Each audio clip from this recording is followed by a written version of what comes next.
This bonus episode of MMA Think Tank was recorded August 11th, 2015. We hope you enjoyed this interview with Lorenzo Hood.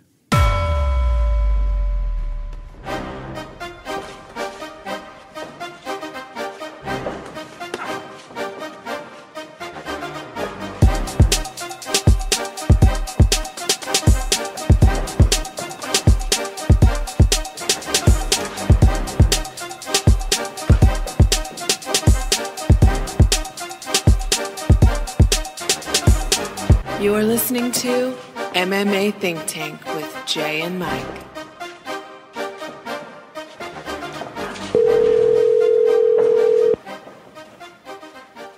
Hello?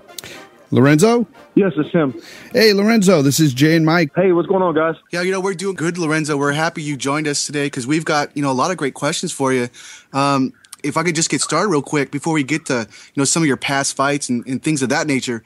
I read an article that said you declined an offer from the UFC. You went with Bellator because they offered more money, help you take care of your family, pay the bills, I think is something you said. And, Marlon Moraes of the World Series of Fighting, he did something very similar to that when he re-signed with his promotion. But he said he did it also to help the WSOF grow. Is that something you're thinking of doing in Bellator as well, or is this just the right place at the right time? I really just made the decision, like I said, based more for family and for other reasons. For me, it was easy kind of just to make the distinction because, I felt like, growing up less fortunate and not like I told the other guys, not being able to buy pay-per-views and things like that. I think I only had one channel growing up on TV.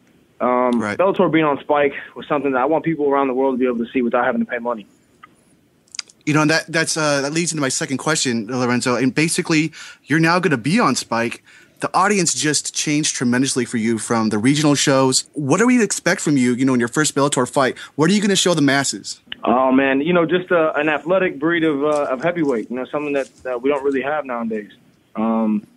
Exciting. Those of those who watch my fights, I'm very... I finish my fights, in the first round. I don't ever look for that, but I think I bring something different to the heavyweight division as far as, if you look at my record, I have a knockout from everything there is to have a knockout from. Yeah. Lorenzo, you're 9-2 with all your wins coming by way of knockout. I mean, it's crazy. You have not been out of the first round, and you're making Hold on. 13-2. Oh, okay. Well, Sheer Dog has 9-2, but if you go to Mixed Martial Arts and MMA.tv, it's 13-2. It's 13-2. Whoa, yeah. We've seen both, Lorenzo. You weren't sure if those were amateur fights combined or not, but thanks for letting us giving us a lowdown on that. You're facing a guy in Rafael Butler who's 9-1 with one draw, but he's got some heavy hands of his own. He's also got that boxing background. How have you prepared for this fight? He's a good striker. He has good technical boxing. Outside of that, man, there's nothing really that he does that really wows me. I think he's a good fighter, like I said. Obviously, he's 9-1 for a reason. I think my kickboxing is something that we really that I've worked on tremendously, and I think that's gonna be the difference in this fight. Is my kickboxing, beating out his boxing. Well, to go along with what Jay brought up. He also has 2 TKOs and 2 submission wins in Bellator. He's got a 3-fight win streak. What do you really need to worry about, if you worry about anything? I mean, his grappling or his hands? Honestly, man, for me, I don't ever really worry about anything. I go in there and do what needs to be done either way. It's not really, at that point, when you're in the cage, worrying about what someone's going to do to you is the last thing you want to worry about. You just got to worry about doing following your game plan and whatever it is you want to impose on the other guy.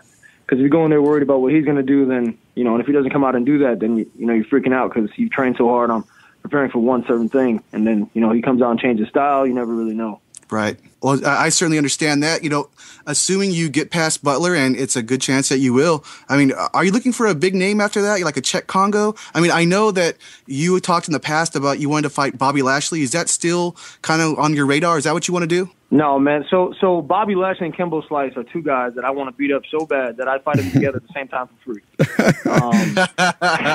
But honestly, man, as soon as I get done with Rafael Butler, I want Kimbo Slice, man. I've been trying to fight this guy for a long time now. He dodged me. We were potentially going to fight North Carolina at one point. His managers didn't like that fight at the time. Then I think at one point we were trying to get it somewhere in South Florida. That didn't happen. So now that we're both in the same company, now he beat up a 55-year-old man and he thinks he's tough. Right. I'd like to get at him and, hey, man, we're both bearded up, both have tattoos, and we both like knock people out. So I think it'd be a good fight. You're both scary looking dudes, for sure. But somebody who is on the card as well. They just signed Justin the Viking Wren. He's a tough guy, tough from the Ultimate Fighter. I mean, he had one fight in the UFC, so he's kind of a vet.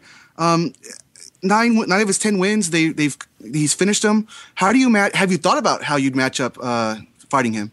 Honestly, man, I'll be honest with you, man. Outside of being, in the gym training or at the fight itself, I really try to concentrate as little on MMA as possible and fighting in general. And I found that to be very successful for me. I'm very relaxed and I like to have fun. And, outside of being at the training facility or outside of being at the fight, I don't think about anybody or anything that has to do with MMA. So you're saying you're not going to keep an eye out on that fight even though you guys are on the same card? No, you know what? I'll be honest with you, man. I don't even watch film on the guy I'm fighting. Wow. Okay. On anybody, my whole career, I had 10 amateur fights. I have 15 pro fights. I've never once watched film on another guy. Not one time. That's interesting because, like you said, you want to do what you want to do, and it's been working out for you. And, just really quickly, we've looked at various websites, and we saw the 9-2, we saw the 13-2. We weren't sure about that. So some of these guys, they got to get their stuff together. Hopefully we'll have our stuff together as well, after this, this interview. If you look at the Bellator heavyweight division, it's good, but it's not as good as, say, the UFC. But, if you win a couple of times, maybe straight knockouts, do you think you're going to fight for the title?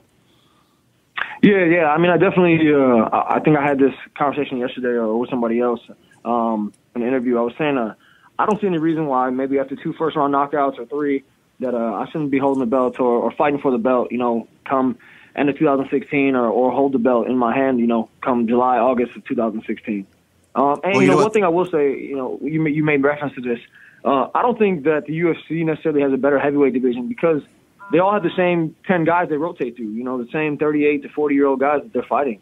At least in Bellator, top guys, yeah. It's still an up-and-coming division, in the heavyweight, but at least, man, they're trying to cycle new guys through, Yeah, they're getting good talent from from Europe and just talent that we didn't know about, such as yourself. I didn't really know about you honestly until a couple months ago. So, and just really quickly too, then just to finish off the heavyweight questions, are you the guy to give Vitaly Minakov his first loss? He's 14-0. He's got a lot of finishes. You got a lot of finishes. Are you going to give him his first loss? Oh man, come on! What do you think? That's a yes. Hey, look, I think so too, but I'd ask. That's a yes. Vitaly's never seen anybody of my kind, man. I'm a different breed of person. Yeah, I watched your highlight film. Yeah, I watched your highlight film, and I was impressed, to say the least. Thank you. Yeah. Your slam knockout of one of your opponents, I don't know who it was because, like I said, this was just a highlight film, was just so impressive. It was very reminiscent of Jackson back in the day. Yeah. That was I fought a super heavyweight that day in Puerto Rico. Yeah. And, I think he weighed in at like 324 pounds or something like that. Yeah, he was a big boy. When I slammed him, I kind of was slow when he locked in the triangle. And I had one of my arms pinned, so I picked him up with one arm, man. And everyone, we always laugh about that. But, when you see it, I guess when you're in the fight, you don't really realize what you do, Yeah. But I guess, when I realized what happened and what I did, I was like, man, rampage all over again. Yep. Well, Lorenzo, I was going to ask a question about that as well. It's probably instinct that you did it, but did you think as soon as it landed that you slammed him, that it was over, or did you think you were going to have to follow with some elbows or some punches? Well, actually, man, when I slammed him, he hit a strong grip on my neck. So when I slammed him, it kind of took me, a second or two to kind of, finally come back kind of to it. And I was instantly getting ready to throw punches, and the referee was already on top of me and on top of him. Okay. He, in the ring, in the octagon, it was crazy because you can hear him. He was snoring. Wow. And if you look in the video, you can see his chest and his mouthpiece are kind of just coming out and going back in. And it was really weird. The first time I've ever had that happen in a fight. Wow. You sent him hibernating, man. I've got 2 more questions on your past fights. I find it really interesting. One of them was you knocked the guy down with punches. You stood over him. You give kind of a what I call an adrenaline yell, meaning like you finished the fight. You didn't stop. You stopped before the ref even called it. Obviously, you knew he was out. They say don't stop till the ref calls it, but you didn't. What was your mentality there? There's a lot of fights of mine that aren't posted, and I not being cocky, man, but I kind of pride myself on the walk-off knockout. You know, and in that fight right there, you know, normally that was even more than normally I would do. But, you know, we had some intense words at the weigh-ins and at the pre-fight. So when I hit him and I knew I hit him clean, you know, I just let out that, you know, like, kind of get up, you know, you know better. You should have known better than this type of yell.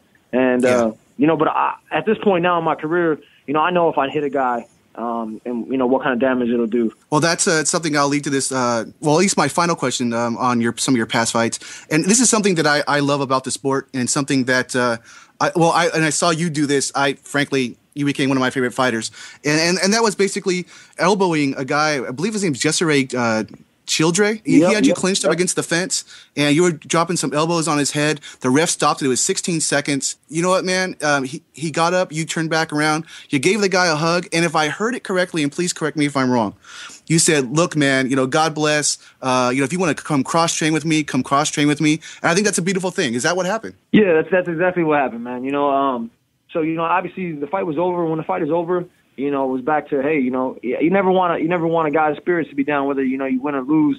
So, you know, I walked over and let him know, because I know at that point he was kind of undefeated and kind of beating everybody up. And right. And just told him, hey, man, you know, God bless. Look, you know, stay with it. If you want to come down and train with me, you know, you can always get my number and, you know, stick with it, man. Yeah, that's so cool of you, man. Yeah. You know what? And Sure Dog, get your facts straight. He's 13-2, not 9-2. And MMA junkie as well, Jay. A lot of the sites. Yeah. Well, so we have our facts straight now here at the MMA Think Tank podcast, and we appreciate that. Definitely. You know, you don't get to this point in your career, this big time, your Bellator, you know, you don't get to here without any help, without, you know, who's your biggest mentor, or who's the person that's had your back? Who do you want to tell everybody right now that's really been behind you? Oh, man. I mean, I realize your camp is important and you know, all that. I'm not trying to make, you know what I mean? But who's that one person possibly? It could be a family member. Yeah, you know, man, it'd have to be, you know, Ricardo Lamas has been a big help. And, you know, we train at the same gym. He's been a big help. And Paul Reinhardt, those two guys have definitely been a big influence in my career.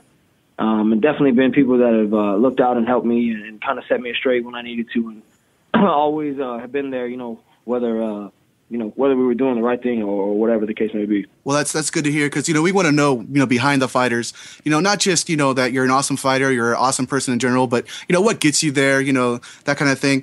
And really, just to piggyback off of that last question, I showed people a picture of you when I said, hey, we're going to podcast Lorenzo Hood. You know, people that I know, and they're like, wow, that guy looks like a fighter.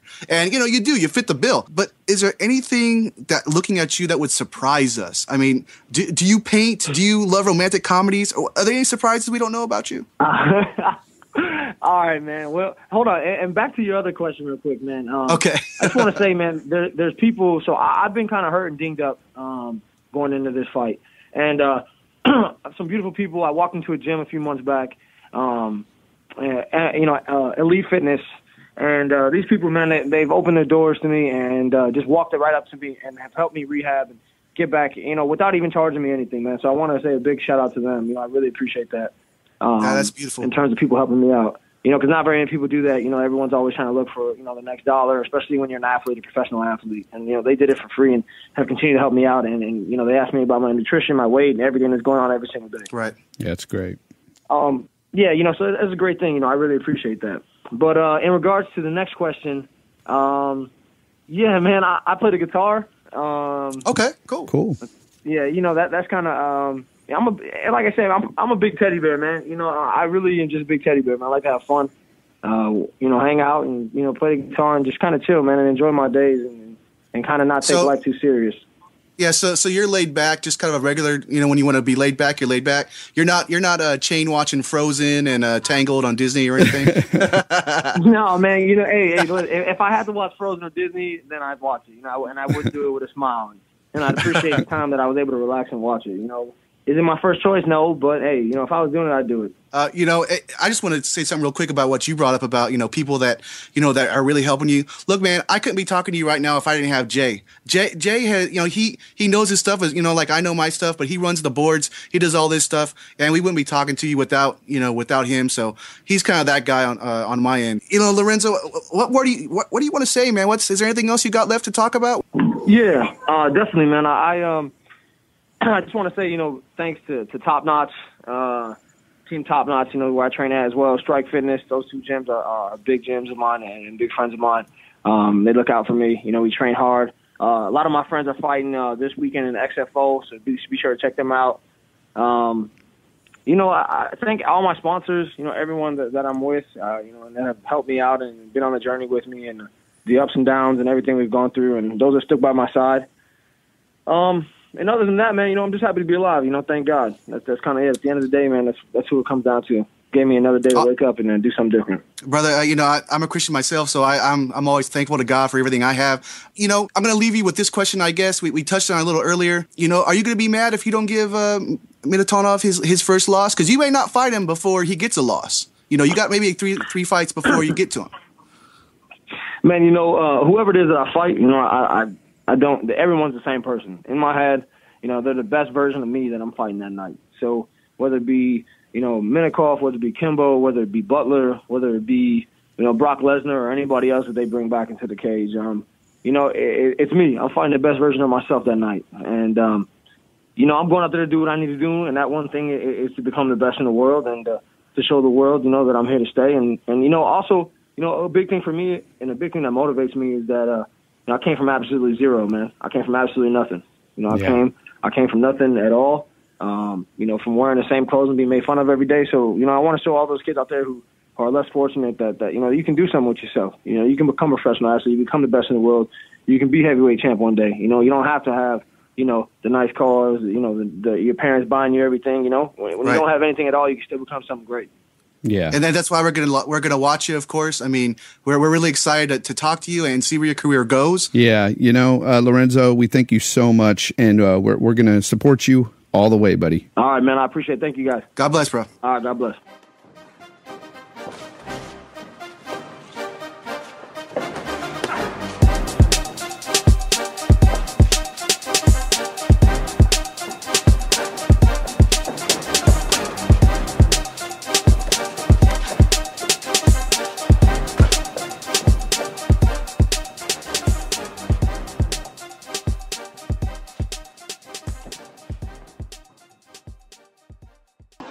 We go.